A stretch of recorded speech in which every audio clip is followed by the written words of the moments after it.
Graça e paz, amada igreja. Um bom dia a você, meu irmão, que me escuta por esse vídeo, por essa gravação. É um momento de muita alegria estarmos aqui nessa manhã falando um pouco mais a respeito da palavra de Deus, a respeito do Evangelho do nosso Senhor Jesus Cristo. Convido a você que abra sua Bíblia no Evangelho de João. Evangelho de João, o capítulo 19. Nós vamos ler apenas o versículo 30.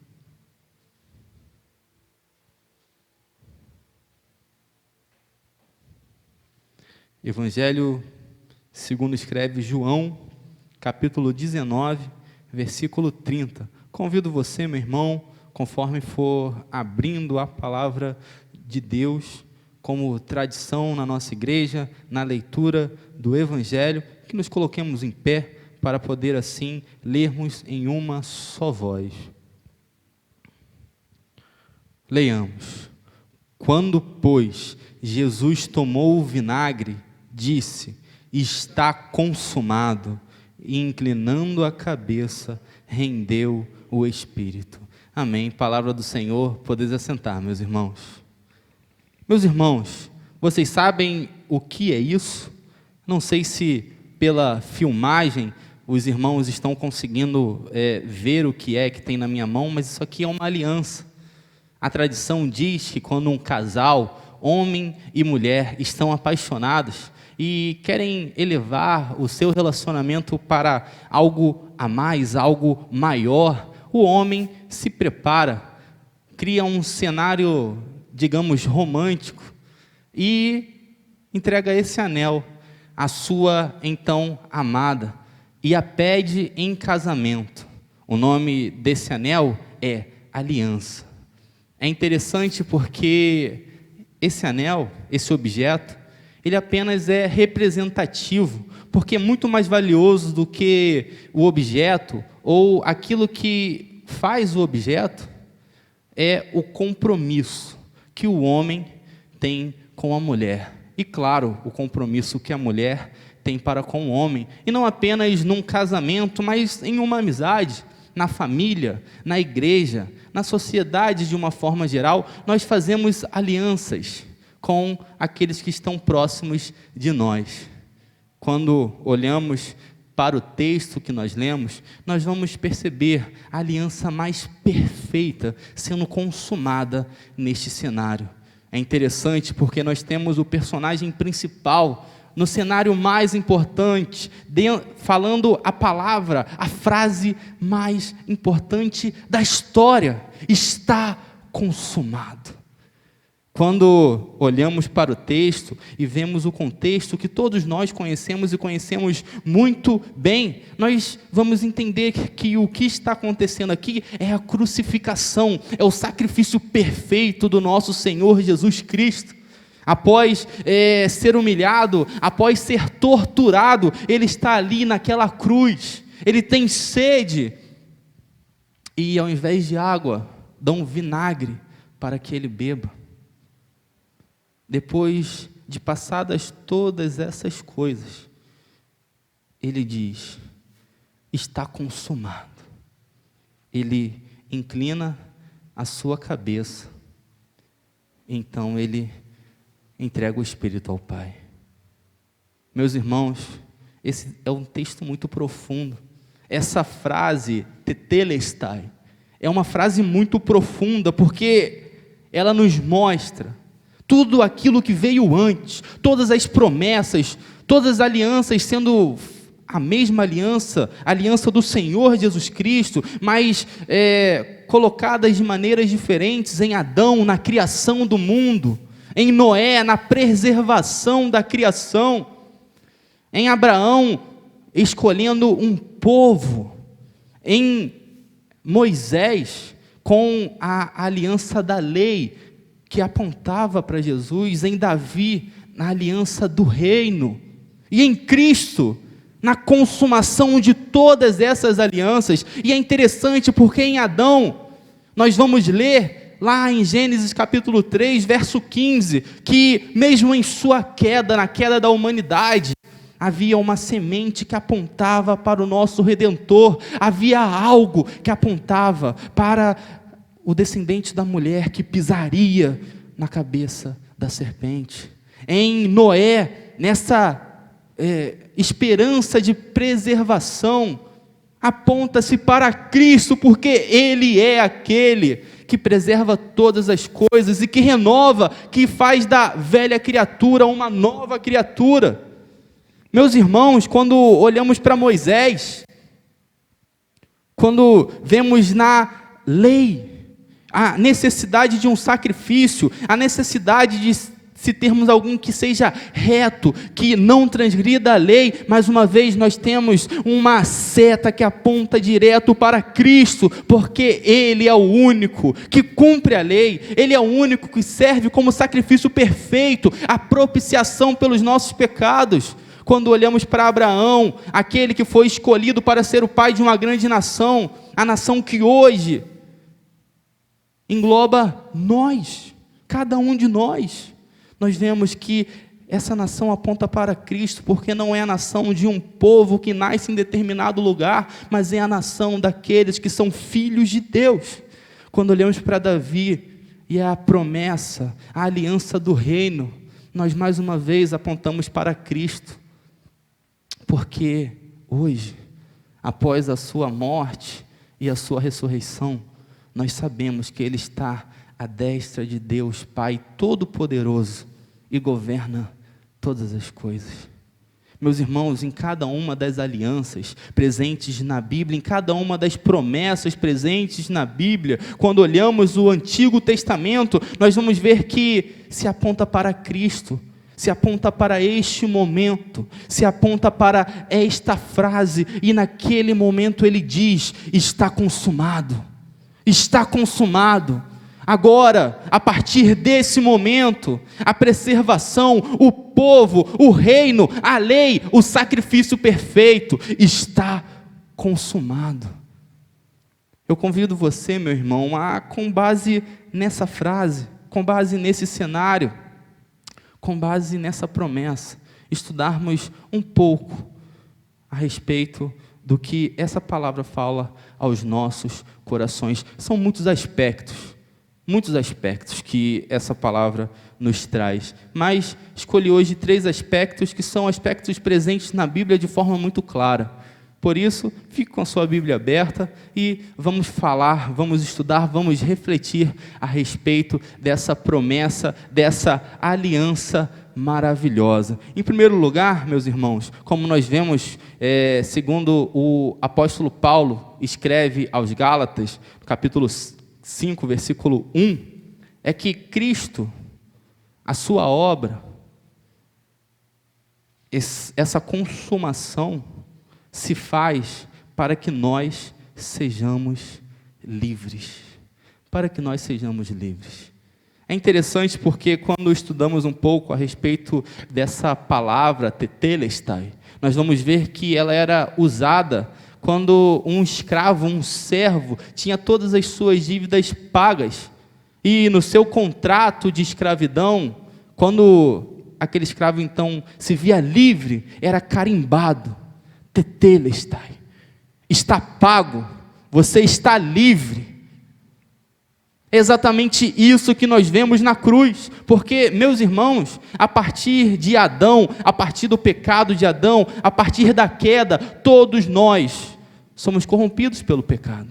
Todos nós viramos não mais amigos de Deus, mas servos do mal, servos do pecado. O pecado nós podemos ver de forma clara, desde o livro de Gênesis até o Apocalipse. Ele está entranhado no coração humano, e as pessoas cometem erros, muitas vezes aquelas que são o homem segundo o coração de Deus, o pai de uma grande nação, o chamado amigo de Deus, todos esses, escolhidos por Deus, mas em determinados momentos, caíram, porque o pecado está presente na humanidade. Porque nós somos corrompidos pelo pecado, e uma vez corrompidos pelo pecado, no nosso pai Adão, Nós não conseguimos fugir disso por nós mesmos. Era necessário antes que, na lei, um cordeiro fosse morto, fosse imolado. Era necessário que uma morte por expiação acontecesse no lugar da minha morte e da sua morte. Mas uma vez que Cristo veio, e Ele é o sacrifício perfeito, o Cordeiro que foi morto desde antes da fundação do mundo, no plano perfeito e imutável de Deus, uma vez que esse sacrifício é feito, meus irmãos, está consumado, nós somos livres do pecado, uma vez que agora eu não sou mais servo do pecado, eu sou sim filho de Deus, e isso é maravilhoso. É maravilhoso eu saber que as amarras do pecado saíram de mim, e agora eu tenho, como o apóstolo Paulo diz, eu sou nova criatura, as coisas velhas, elas já passaram, porque agora, o meu coração, que antes não desejava, ele deseja a presença de Deus, porque agora, a minha vida, que se alegrava com o pecado, a minha vida que se regozijava com um erro, não se regozija mais. A minha felicidade e a minha satisfação é estar na presença de Deus, porque o sangue de Cristo está sobre nós. E uma vez que o sangue de Cristo está sobre nós, meus irmãos, é necessário que sejamos libertos de todas essas coisas. Nós podemos ver, como o apóstolo Paulo escreve em Romanos, no capítulo 6, que havia algumas pessoas que ficavam se perguntando, não, mas se essa graça é tão grande, então se eu pecar mais, essa graça vai ser maior ainda. Então, eu vou pecar, eu posso viver uma vida de liberdade. Mas não é essa liberdade que o texto fala, meus irmãos. Porque o próprio apóstolo Paulo vai falar, não há jactância em nós, não há vanglória, não há nada em nós. Antes, nós não podemos viver da forma como nós vivíamos. Muito pelo contrário, uma vez que somos transformados pelo Evangelho e o Espírito Santo habita em nós, aquilo que eu fazia eu não faço mais. Se eu mentia, eu não minto. Se eu roubava, eu não roubo. Meus irmãos, a minha vida, ela se transforma. Ela se transforma de uma forma que agora eu sou um cristão. Na terminologia da palavra, eu sou um pequeno Cristo, eu sou uma pessoa que se porta como Cristo, de tal forma que quando as pessoas lá fora me observam, elas veem Cristo na minha vida. Está consumado. Eu estou livre, você está livre, meu irmão. Livre das amarras do pecado, não para ter uma vida mais ainda libidinosa, mas sim para ter uma vida santa e irrepreensível na presença do nosso Deus. É interessante porque quando olhamos para o mundo dos dias de hoje, nós vamos ver essa pandemia, nós vamos ver que isso tem assolado muitas pessoas, inclusive o meu pai, o pastor Licurgo, está com o Covid-19, muitas pessoas muitos amigos nossos, irmãos nossos, pegaram essa doença e, infelizmente, muitos até partiram para a presença do nosso Deus. E aí o nosso coração se amedronta, nós ficamos desolados, nós pensamos, e agora o que acontecerá? Mas, meu irmão, nós precisamos confiar em Deus. Nós precisamos confiar em Deus, porque Deus está com o mundo em suas mãos. Ele não perdeu o controle de um mísero floco de poeira que está no ar. Ele tem o controle de todas as coisas. Por isso, meu irmão, não tenha ansiedade, não tenha medo no seu coração. Tenha confiança no nome do nosso Deus, no poder do nosso Deus que pode todas as coisas. Essa pandemia, as doenças, a violência, tudo o que acontece nos aflige, tudo isso. Mas confie no seu Deus, porque o seu Deus é muito maior. Quando Cristo diz, está consumado, Ele nos liberta dessas preocupações. Como o próprio Senhor Jesus Cristo fala no Sermão do Monte, por que vocês se preocupam com essas coisas? Os gentios é que se preocupam com isso. Não veem as aves dos céus? Não veem os lírios do campo? Meus irmãos, confie em Deus. Se liberte dessas preocupações, entregue a sua vida, o seu sofrimento nas mãos de Deus, porque, como o apóstolo Paulo escreve, aquele que deu o seu próprio Filho, não nos dará com Ele todas as demais coisas? Esse é o nosso Deus, um Deus que, quando nos vê escravizados pelo pecado, entrega o seu Filho como a nossa carta de libertação e diz: está consumado, você está livre, livre para adorar, livre para louvar, livre para amar o nome do seu Deus, livre para se regozijar no seu coração, sabendo que existe um Deus que te criou, um Deus que te formou e um Deus que sabe o que é melhor para a sua vida. Por isso, meu irmão, saiba disso. Está consumado significa, em um primeiro momento, eu sou livre. Em um segundo momento, meus irmãos, nós podemos refletir a respeito do aspecto da promessa, de fato. Quando nós abrimos as nossas Bíblias nos Evangelhos de uma forma geral, e aqui não pegando um texto, mas você que lê a Bíblia e já leu os 4 Evangelhos, você vai ver que isso acontece com muita frequência.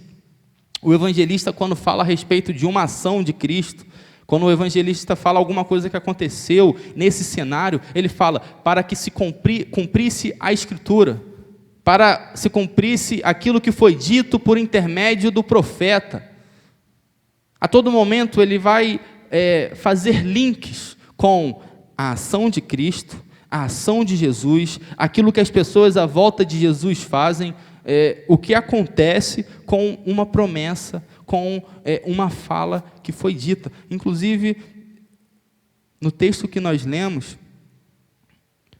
no versículo 28, um pouquinho antes, diz assim: depois, vendo Jesus que tudo já estava consumado, o evangelista João escreve: para se cumprir a Escritura, disse. Ou seja, é interessante, porque a Bíblia Sagrada que nós temos hoje, meus irmãos, ela é uma unidade. Isso é maravilhoso. É maravilhoso nós entendermos que quem escreve 3.000 anos antes, escreve com o mesmo Deus. É o próprio Espírito Santo que inspira, e se é o Espírito Santo que inspira, a pessoa que escreve 3.000 anos antes e 3.000 anos depois, essa pessoa escreve de acordo com a revelação de Deus, escreve de acordo com essa promessa que é maravilhosa. E aí eu te falo, lá em Gênesis, no capítulo 3, versículo 15, a promessa do descendente da mulher. Meu irmão, isso é no início de tudo, e ali já estava presente o nome de Cristo, a promessa. E aí você pensa: então se a promessa estava ali, depois foi tudo bem. Não foi, não. Muito pelo contrário. Lembra lá da história, né? Nasce Caim, e Eva fica feliz, adquiriu um varão com o auxílio do Senhor. Depois nasce Abel, o mais jovem. Caim, acontece algumas coisas, mata Abel. Caim é banido como animal. Isso na primeira família. Isso para uma mãe que tinha no seu coração a promessa de que um dia o seu descendente esmagaria a cabeça do descendente da serpente. E aí, né, a gente pensa: mas o coração dessa mulher deve ter ficado despedaçado. Aí a Bíblia fala que nasce 7. E aí nós vemos que, mais uma vez, a esperança dessa promessa, que é uma promessa que vem de Deus, ela não morreu, ela está lá. E ela fala: adquiri um varão no lugar de Abel, que Caim matou. Ela diz: eu tinha um filho, e esse filho morreu. Eu tinha um filho, e esse filho foi banido. Mas agora Deus me deu um outro no lugar desse. A promessa de Deus, ela está firme. Quando nós vemos lá o povo de Israel, povo escolhido para ser não servo, mas ser senhor. E esse povo escravizado no Egito. E aí nós pensamos, e agora? O que acontece? Não tinha uma promessa que esse é o povo escolhido, o povo que a mão forte do Senhor estaria com ele? Então o que acontece? Será que todo mundo desistiu? Não. Nós vamos ver Moisés, vamos ver Arão, vamos ver homens e mulheres que foram usados pela mão forte do Senhor para que essa promessa atingisse a cada um daqueles servos de Deus, dos hebreus. Meus irmãos, isso é maravilhoso, porque em todos os momentos das promessas, as pessoas passam por dificuldade. Se Deus fez uma promessa, isso não significa que a partir de agora é tudo felicidade, que a gente vai só rir e daqui para frente vai dar tudo nota 10. Não, meus irmãos, a Bíblia nos narra isso. Davi, o homem que era segundo o coração de Deus, quantas pessoas não morreram por conta dos erros de Davi? No final de sua vida ele faz um censo, não para glorificar a Deus, mas para glorificar o seu próprio reino, para glorificar o seu próprio ego. 70 mil pessoas morrem. Por quê? Meus irmãos, nós somos limitados. Nós somos falhos, o pecado, ele age na natureza caída, mas nós temos uma promessa. Davi tinha uma promessa, e a promessa continuou. Nós temos uma promessa, meus irmãos, a promessa que já se cumpriu, isso que é maravilhoso, porque Davi, ele sabia de todo esse cenário, ele olhava para o futuro e sabia que um dia, isso fica muito claro nos salmos que ele escreve, um dia viria o Messias. Isso era uma verdade muito clara no coração de qualquer hebreu. Todos sabiam que um dia viria o libertador. Mas ele passou por dificuldade. E era algo que ele sabia que aconteceria, mas ainda demorava muito tempo. Nós, quando falamos dessa promessa, nós falamos de algo que já aconteceu, de algo que já veio, de uma palavra que já foi falada e está consumado. Isso é maravilhoso, porque já está consumado. Sendo assim, meus irmãos, essa promessa já se cumpriu na nossa vida. Sendo assim, meus irmãos, nós podemos ser felizes e ter no nosso coração aquela paz que excede todo entendimento, não, mais uma vez, porque tudo vai dar certo, mas porque mesmo que tudo der errado, eu tenho Cristo no meu coração, e tendo Cristo no meu coração, essa promessa que se cumpre, nada que aconteça pode tirar a minha alegria, nada que aconteça pode tirar a minha paz, porque eu sei que um dia Cristo morreu no meu lugar, um dia Cristo morreu no seu lugar, meus irmãos, e essa promessa é maravilhosa. E aí nós entramos no terceiro e último ponto, que nos fala que uma vez que nós somos libertos pela obra de Cristo, uma vez que nós sabemos dessa promessa que se cumpriu, nós temos a garantia de que um dia moraremos junto a Ele, nos novos céus e na nova terra. Isso é maravilhoso, meus irmãos, porque, como a Bíblia diz, o sofrimento do tempo presente não pode ser comparado com a glória que há no porvir. Meus irmãos, quando olhamos para o mundo lá fora, nós vemos pandemia, nós vemos pessoas desesperadas, nós vemos fome, nós vemos violência, nós vemos muita coisa. Mas nós temos que saber, nós estamos garantidos na obra de Cristo. Sendo assim, nós não somos brasileiros, nós não somos cidadãos de São João de Meriti. O nosso lugar não é esse. Isso aqui é simplesmente passageiro. Nós somos moradores do céu, e isso é maravilhoso. Essa garantia está presente no brado de Cristo na cruz, porque Ele morre em nosso lugar. É interessante porque quando muito pequeno ainda, eu me perguntava, sabia nada de teologia, sabia nada de Bíblia, mas eu me perguntava, como pode um Deus todo-poderoso olhar lá do céu para cada um de nós e salvar alguém? Como esse Deus, sendo tão poderoso, não olha para uma criança bagunceira que nem eu, estala o dedo e eu simplesmente deixo de existir? Eu ficava me perguntando isso. Esse Deus é santo, esse Deus é puro, esse Deus é totalmente diferente de tudo aquilo que eu faço. E eu me questionava porque eu não conseguia obedecer os meus pais. Quanto mais sem eu conseguir obedecer os meus pais, quanto mais Deus, né? E a resposta, ela é maravilhosa, porque uma vez que está consumado, quando Deus olha lá do céu para cada um de nós, Ele não vê o que o Tafarel é de legal, Ele não vê o que os irmãos são de legal, Ele vê sim que nós todos somos remidos e lavados no sangue de Jesus, e a justiça que está em nós não é nossa, mas é a justiça de Cristo, porque nós somos justificados pela fé, através do sacrifício que Ele fez naquela cruz. Então está consumado, nós somos lavados, está consumado, nós somos justificados perante Deus. E aí o apóstolo Paulo vai falar: por isso, meus irmãos, nenhuma condenação há. Não porque você sabe ler o grego, o hebraico, não porque você é bom em determinada matéria, não porque você está cumprindo a quarentena direitinho. Não.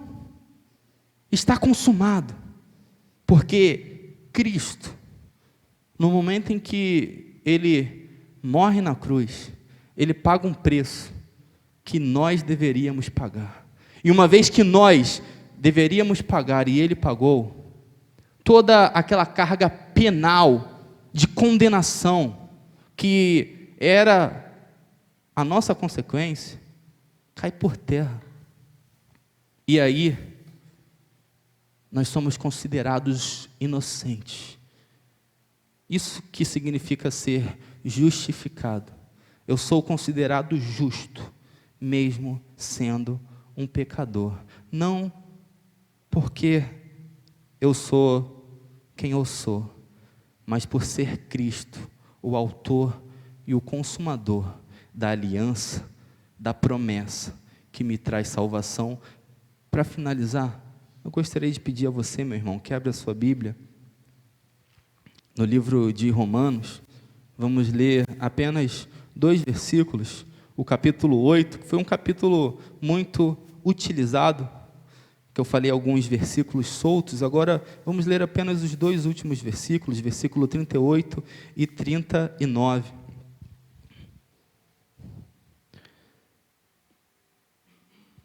Porque eu estou bem certo de que nem a morte, nem a vida, nem os anjos, nem os principados, nem as coisas do presente, nem do porvir, nem os poderes, nem a altura, nem a profundidade, nem qualquer outra criatura poderá separar-nos do amor de Deus que está em Cristo Jesus, nosso Senhor. Meu irmão, não se amedronte frente ao que o mundo pode apresentar de ameaça. Confie nessa promessa. Confie na palavra, no brado de Cristo, que disse de uma vez por todas: está consumado. E sendo assim,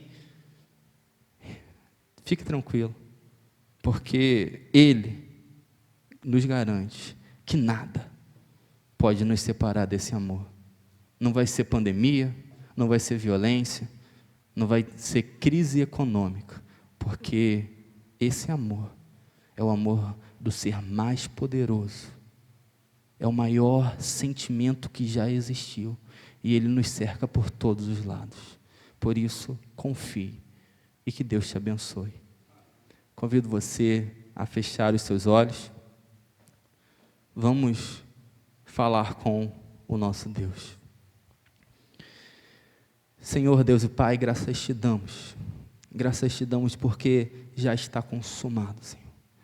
Graças te damos porque mesmo nós, sendo limitados, o Senhor nos ama e entrega a Jesus Cristo, o seu Filho unigênito, para morrer, para se entregar em nosso lugar. E Ele o faz, Ele cumpre a sua missão. E graças a Ti, porque hoje nós nos regozijamos em saber que somos libertos, que somos livres, ó Deus. Nós nos regozijamos em saber que temos a garantia de um dia nos encontrarmos contigo no novo céu e na nova terra, onde aí sim é o nosso local de habitação. Senhor, graças te damos pela tua palavra, que ela fique cada vez mais gravada no nosso coração. Essa é a nossa oração, em nome de Jesus. Amém.